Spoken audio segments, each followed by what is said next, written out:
Hello friends, welcome to famous five. இன்றைக்கி நம்ம பார்க்க போகிறது தக்காளி தொக்கு.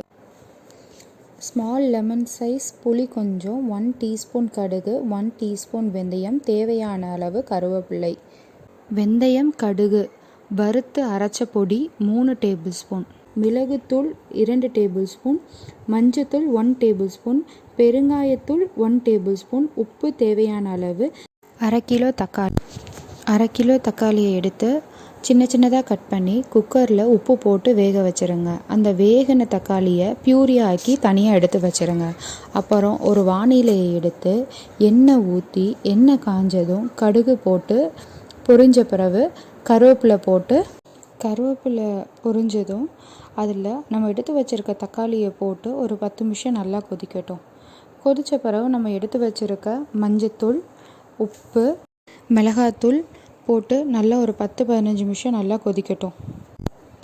நம்ம எடுத்து வச்சுருக்க புளியை அதை பேஸ்ட்டு மாதிரி கரைச்சி அதை தக்காளி தொக்குக்குள்ளே போட்டுட்டு நல்லா கெட்டி விழுகாமல் கலந்துக்கோங்க.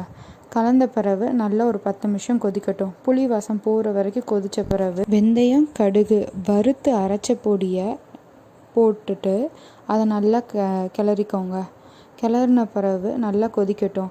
ஒரு 10 நிமிஷம் கொதித்த பிறகு பெருங்காயத்தூள் அதையும் போட்டு நல்லா கொதித்த பிறகு தண்ணி நல்லா வற்றி கட்டியாகும் குழம்பு. அது வரைக்கும் நல்லா கிண்டி விட்டுருங்க. கிண்டி விட்டுட்டு ஆறின பிறகு ஒரு டைட் கண்டெய்னர் பாக்ஸில் ஃப்ரிட்ஜில் 3 months வரைக்கும் ஸ்டோர் பண்ணிக்கலாம்.